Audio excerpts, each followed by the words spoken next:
जरा सोचिए, अगर मैं आपको आज से 1 लाख साल पीछे ले जाऊं और पूर्वी अफ्रीका के एक जंगल में छोड़ दूं, तो क्या आप बच पाएंगे?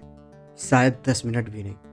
एक शेर आपसे ज्यादा ताकतवर है, एक चीता आपसे तेज दौड़ सकता है, एक चिंपांजी आपसे बेहतर लड़ सकता है। शारीरिक रूप से इंसान एक बहुत ही औसत दर्जा का जानवर है। न हमारे पास नुकीले दांत है और न मोटा चमड़ा। क्या आपने कभी सोचा है, शेर, हाथी या चिंपांजी दुनिया पर राज क्यों नहीं कर रहे हैं, जबकि वो हमसे कई गुना ताकतवर है? 70,000 साल पहले हम इंसान अकेले नहीं थे। धरती पर हमारी 6 प्रजातियां थी। हम बस एक मामूली जानवर थे जिनका वजूद खत्म होने वाला था। फिर हुआ कॉग्निटिव रेवोल्यूशन। हमने आग पर काबू पाया और कहानियां गढ़ना सीखा। हमने ऐसे चीज पर यकीन किया जो असल में है ही नहीं। पैसा, धर्म और देश, ये सब सिर्फ हमारी कल्पना है। इसी कल्पना ने लाखों अजनबियों को एक साथ काम करने के लिए जोड़ दिया। यही हमारी सुपर पावर बनी। लेकिन आज 2026 में हम इस ग्रह के मालिक हैं। हमने नदियों का रुख मोड़ दिया, पहाड़ों को काट दिया और चांद पर अपने झंडे गाड़ दिए। शेर और हाथी जंगल में नहीं, हमारी बनाए चिड़ियाघरों में रहते हैं। तो सवाल यह है कि एक ऐसा जानवर जो फूड चेन के बीच में कहीं आता है, वो अचानक दुनिया का एपेक्स प्रेडिएटर और इस ग्रह का राजा कैसे बन गया? नमस्कार दोस्तों, स्वागत है आप सभी का संतोष बुक्सवाला में। आज हम बात कर रहे हैं युवाल नोआ हरारी की उस किताब की जिसने पूरी दुनिया में तहलका मचा दिया, Sapiens, a brief history of humankind. यह सिर्फ इतिहास नहीं, यह हमारी और आपकी कहानी है। सबसे पहली बात जो हमें समझनी होगी और जो शायद आपको हैरान कर दे, वह यह है कि हम यानी होमो सेपियंस धरती पर अकेले इंसान नहीं थे। आज जब हम इंसान शब्द का इस्तेमाल करते हैं तो हमारा मतलब सिर्फ हमसे होता है, लेकिन 70,000 साल पहले इस धरती पर इंसानों की कम से कम 6 अलग अलग प्रजातियां रहती थी। यूरोप में निएंडरथलस थे जो हमसे ज्यादा हट्टे कट्टे थे और जिनका दिमाग भी हमसे बड़ा था। एशिया में होमो इरेक्टस थे जो वहां 20 लाख साल से रह रहे थे। हम यानी सेपियंस सिर्फ अफ्रीका के एक कोने में रहते थे और हमारा कोई खास वजूद नहीं था। हम बस अपना पेट भरने और शेरों से बचने की कोशिश कर रहे थे। तो फिर बाकी सब कहाँ गए और सिर्फ हम कैसे बचे? आइए जानते हैं इस बुक में। हरारी कहते हैं कि इसके 2 कारण हो सकते हैं। पहला, इंटरब्रीडिंग, यानी हम आपस में मिल गए, और दूसरा जो ज्यादा भयानक है, नरसंहार। यह बहुत मुमकिन है कि हमारे पूर्वजों ने बाकी प्रजातियों को युद्ध में खत्म कर दिया हो। हम सेपियंस शुरू से ही दूसरे को बर्दाश्त नहीं कर पाते थे। हम कैसे इस तरह बन गए, हमारी सोच और हमारी समझ और हमारी दुनिया कैसे इवॉल्व हुई। हरारी एक इजरायली हिस्टोरियन और प्रोफेसर है जो मेनली वर्ल्ड हिस्ट्री और ह्यूमन एवोल्यूशन पर काम करते हैं। उन्होंने ऑक्सफोर्ड यूनिवर्सिटी से अपनी डॉक्टरेट हासिल की और उनके रिसर्च का मेन फोकस यह है कि कैसे हमारी स्पीसीज यानी होमो सेपियंस इतनी तेज तरक्की कर गई। हरारी का इंटरेस्ट सिर्फ हिस्ट्री में नहीं है, वह फ्यूचर और प्रेजेंट को भी समझाने का प्रयास करते हैं। उनकी अप्रोच काफी इंटरडिसिप्लिन है, जिसमें वह हिस्ट्री के साथ साथ साइंस, फिलॉसफी और सोशियोलॉजी का भी इस्तेमाल करते हैं। हरारी एक हिस्टोरियन होने के साथ साथ एक फिलोसोफर भी है। वह सिर्फ हमारी पास्ट अचीवमेंट पर फोकस नहीं करते, बल्कि वह आज के समय के चैलेंजिंग सवालों का भी जवाब ढूंढने की कोशिश करते हैं। जैसे, क्या हम आज ज्यादा खुश हैं जितना हजारों साल पहले थे? क्या टेक्नोलॉजीज और साइंस से हमारे जीवन पर असली सुख और शांति आई है? इन सवालों को समझने के लिए हरारी हमारे पास्ट पर रोशनी डालते हैं। सेपियंस खासियत यह है कि यह हमारे 70,000 साल पुराने पास्ट को लेकर आज तक के प्रेजेंट और पॉसिबल फ्यूचर को कनेक्ट करते हैं।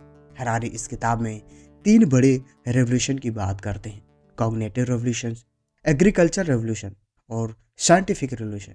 इन तीनों रेवोल्यूशन के जरिए वे बताते हैं कि इंसान का विकास कैसे हुआ, कैसे हमने अपनी दुनिया को ट्रांसफॉर्म किया और कैसे हम आगे जाकर अपना फ्यूचर बना सकते हैं।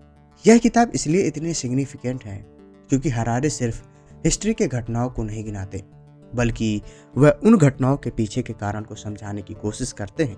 जैसे जब वह कॉग्निटिव रेवोल्यूशन की बात करते हैं तो वह समझाते हैं कि कैसे लैंग्वेज और इमेजिनेशन ने हमें बाकी प्राणियों से अलग बनाया। जब वह एग्रीकल्चर रेवोल्यूशन की बात करते हैं तो वो यह सवाल पेश करते हैं कि क्या खेती ने इंसान की जिंदगी आसान बनाई या उसको और मुश्किल। इन्हीं वजह से सेपियंस एक हिस्ट्री की किताब होने के साथ साथ एक फिलोसफिकल जर्नी भी बन जाती है। हरारी की एक बड़ी अचीवमेंट यह है कि वह कॉम्प्लेक्शन करते हैं। अगर आपको ह्यूमन इवॉल्व और हिस्ट्री समझनी मुश्किल लगती है तो हरारी इससे एक एंगेजिंग कहानी बना देते हैं। आपको लगेगा कि आप एक हिस्ट्री क्लास में नहीं बल्कि एक इंटरेस्टिंग कन्वर्सेशन का हिस्सा है। इस किताब का एक और इम्पोर्टेंट एस्पेक्ट यह है कि हमें एक न्यू पर्सपेक्टिव देती है अपनी पोजीशन समझने का। हरारी कहते हैं कि हम यानी होमो सेपियंस दुनिया के किंग तो बन गए, लेकिन इसके साथ हमने अपने एनवायरनमेंट, बाकी प्राणियों और अपने फ्यूचर के लिए कई मुश्किलें भी खड़ी कर दी। यह किताब सिर्फ पास्ट की बात नहीं करती बल्कि आज के दुनिया के प्रॉब्लम्स को भी एड्रेस करती है और सोचने पर मजबूर करती है कि हम आगे कैसे बढ़ेंगे। अगर आप ह्यूमन हिस्ट्री को डीप और फ्रेश नजरिए से समझना चाहते हैं तो सेपियंस आपके लिए एक बेहतरीन किताब है। हरारी की यह किताब आपको बताती है कि हम किस तरीके से इतनी दूर आए और हम कहाँ जा रहे हैं। आइए शुरू करते हैं बिना किसी डिस्ट्रैक्शन के। अध्याय 1, द कॉग्निटिव रेवोल्यूशन। सेपियंस के सबसे इम्पोर्टेंट चैप्टर में से एक है कॉग्निटिव रेवोल्यूशन। इस रेवोल्यूशन ने होमो सेपियंस को एक आम जानवर से दुनिया का सबसे पावरफुल प्राणी बना दिया। यह रेवोल्यूशन लाखों साल पहले के पीरियड में हुआ जब इंसानों के दिमाग में कुछ ऐसे बदलाव आए जो पहले कभी और किसी प्राणी में नहीं देखे गए। इस सवाल को ही हरारी कॉग्निटिव रेवोल्यूशन कहते हैं। इसका मतलब यह है कि हमारी सोच, इमेजिनेशन और समझने की शक्ति में एक ऐसा इवोल्यूशनरी जीन पाया जो हमें बाकी प्राणियों से अलग बनाता है। कॉग्निटिव रेवोल्यूशन का मतलब है सोचने, समझने और बात करने की ताकत में एक अचानक बदलाव। यह समय था जब ह्यूमंस ने पहली बार लैंग्वेज का इस्तेमाल करके कॉम्प्लिकेटेड सिर्फ एक कम्युनिकेशन का टूल नहीं थी बल्कि इसने इंसानों को एक नई शक्ति दी, इमेजिनेशन।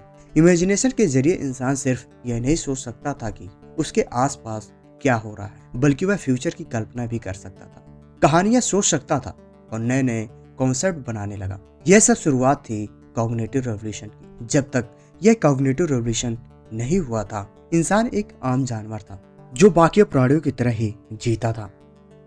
हमारा शिकार करने का तरीका भी बाकी जानवरों से ज्यादा डिफरेंट नहीं था। लेकिन जैसे ही कॉग्निटिव रेवोल्यूशन ने हमारे दिमाग की शक्ति को बढ़ावा दिया, हमने नए नए आइडियाज, टूल्स और स्ट्रेटजी डेवलप करने शुरू कर दी।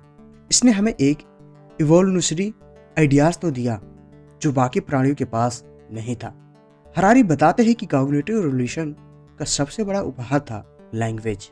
हर जानवर किसी न किसी तरीके से कम्युनिकेट करता है, लेकिन होमो सेपियंस की लैंग्वेज अलग थी।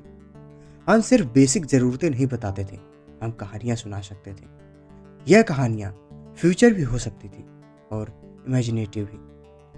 ह्यूमंस ने अब्स्ट्रैक्ट चीजों जैसे भगवान, देश और कानून को क्रिएट किया। यह सब सिर्फ कहानियां थी, लेकिन उन कहानियों ने हमें एक होने की शक्ति दी। इमेजिनेशन के बिना हम सिविलाइजेशन नहीं बना पाते। हरारी कहते हैं कि इंसानों की खासियत यह थी कि हम अपने इमेजिनेशन के जरिए बड़े ग्रुप्स में कोऑपरेट कर सकते थे। यह कोऑपरेशन एक बड़ी स्केल पर हो सकता था, जबकि बाकी प्राणी छोटे ग्रुप्स तक सीमित थे। लेकिन इंसान अपनी इमेजिनेशन की शक्ति के जरिए अनजाने लोगों के साथ भी काम कर सकता था। यह कैसे होता है? कॉमन स्टोरीज और बिलीफ के जरिए। हम सब एक ही कहानी पर विश्वास करते थे, जैसे कि एक भगवान, एक किंग या एक रूल। या अब्स्ट्रैक्ट आइडियाज हमें जोड़ कर रखते। यह अब्स्ट्रैक्ट आइडिया हमें जोड़ कर रखते। कॉग्निटिव रेवोल्यूशन के बाद होमो सेपियंस की सोशल स्ट्रक्चर में भी बड़ी चेंजेस आए। सबसे पहला बदलाव यह था कि इंसान बड़े ग्रुप्स में रहने लगा। जब हमें सोचने और कम्युनिकेट करने का नया तरीका डेवलप किया तो दूसरे लोगों के साथ मिलकर काम करने लगे। यही वजह थी कि हमने बाकी प्राणियों के मुकाबले अपने ग्रुप्स को ज्यादा ऑर्गेनाइज करना सीखा। आज जो हमारे कॉम्प्लेक्सन, शहरिया, बिजनेस ऑर्गेनाइजेशंस, ये सब कॉन्ग रेवोल्यूशन का रिजल्ट है। हरारी बताते हैं कि कॉग्निटिव रेवोल्यूशन के बाद इंसान के पास सोशल फ्लेक्सिबल आई जो किसी और प्राणी के पास नहीं थी। एक और बड़ा बदलाव था टेक्नोलॉजी का। कॉग्निटिव रेवोल्यूशन ने इंसानों को नए नए टूल्स बनाने में मदद की। लैंग्वेज के जरिए इंसान ने अपने आइडियाज को दूसरों तक पहुंचाया और फिर मिलकर नए टूल्स और टेक्निक्स का विकास किया। समय के टूल्स के एग्जाम्पल से स्टोन टूल्स फायर को कंट्रोल करना और पहले वेपन्स का विकास शामिल है। ये सारी चीजें इंसान को और ज्यादा पावरफुल बनाने लगी। इंसान ने अपने एनवायरनमेंट को मैनिपुलेट करना शुरू किया, अपने आसपास के जानवरों को कंट्रोल करना शुरू किया और धीरे धीरे इंसान दुनिया का डोमिनेंट स्पीसीज बन गया। कॉग्निटिव रिवॉल्यूशन के बाद एक सबसे बड़ा बदलाव यह था कि ह्यूमंस ने अपनी दुनिया को डोमिनेट करना शुरू किया। यह रिवॉल्यूशन से पहले हम अपने सर्वाइवल के लिए बाकी जानवरों पर डिपेंडेंट थे, लेकिन इसके बाद हम अपने रिसोर्सेज को कंट्रोल करने लगे। हमने नए नए तरीके ढूंढे ताकि हम ज्यादा खाना उगा सके और अपने प्रोटेक्शन के लिए नए वेपन्स बनाए। हरारी की इंटरेस्टिंग एग्जांपल देते हैं। होमो सेपियंस और निएंडरथैलस भी हमारे ही जैसे जानवर थे, लेकिन उनका एक्सटेंशन हो गया।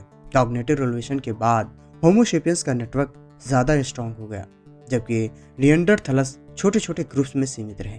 इस वजह से जब रिसोर्सेज की कमी हुई तो होमो सेपियंस ने अपने कोऑपरेशन और कम्युनिकेशन की शक्ति का यूज करके ज्यादा एफिशिएंटली सर्वाइव की और निएंडरथैलस को एक्सटेंशन का सामना करना पड़ा। यही कॉग्निटिव रिवॉल्यूशन का इम्पैक्ट था। हमें दूसरे प्राणियों पर एक इवोल्यूशनरी एडवांटेज मिला, जिसमें हमने रिसोर्सेज के लिए उनका कंपटीशन खत्म कर दिया। कॉग्निटिव रिवॉल्यूशन ने हमें बाकी प्राणियों से अलग इसलिए बनाया क्योंकि हमने अपनी सोच को बियॉन्ड बेसिक नीड्स इवॉल्व किया। हरारी यह भी बताते हैं कि बाकी जानवर अपनी बेसिक नीड्स के हिसाब से जीते हैं, जैसे खाना ढूंढना, अपने आप को प्रोटेक्ट करना और अपनी स्पीसीज को बढ़ावा देना। लेकिन होमो सेपियंस ने सोचने की शक्ति के जरिए अपनी दुनिया को नए तरीके से देखा। अगर बेसिक लेवल पर देखा जाए तो बाकी प्राणियों के कंपैरिजन में ह्यूमंस की सोच एक नेक्स्ट लेवल पर थी। ह्यूमंस ने अपने आसपास के दुनिया के बेसिक रूल्स को समझने की शक्ति डेवलप की। यह बस सर्वाइवल से रिलेटेड नहीं था, बल्कि कैसे नए आइडियाज बनाए जा सकते थे, नए कॉन्सेप्ट डेवलप किए जा सकते थे और कैसे हम नए तरीके से अपने एनवायरनमेंट को कंट्रोल कर सकते थे, इसके बारे में था। इस वजह से हमने सिविलाइजेशन टेक्नोलॉजीज और सोशल स्ट्रक्चर्स का विकास किया। कॉग्निटिव रिवॉल्यूशन ने इंसान को दुनिया का सबसे ज्यादा इन्फ्लुएंस प्राणी बनाया। इसने हमें अपने रिसोर्सेस को कंट्रोल करने का कॉम्प्लेक्शन को रियलिटी में बदलने का पावर दिया। कॉग्निटिव रिवॉल्यूशन के बाद ह्यूमन हिस्ट्री में एक और बड़ा टर्निंग पॉइंट आया। क्या था वह टर्निंग पॉइंट? जानने के लिए बने रहे वीडियो के अंत तक। मिलते हैं अगली वीडियो में, तब तक के लिए धन्यवाद।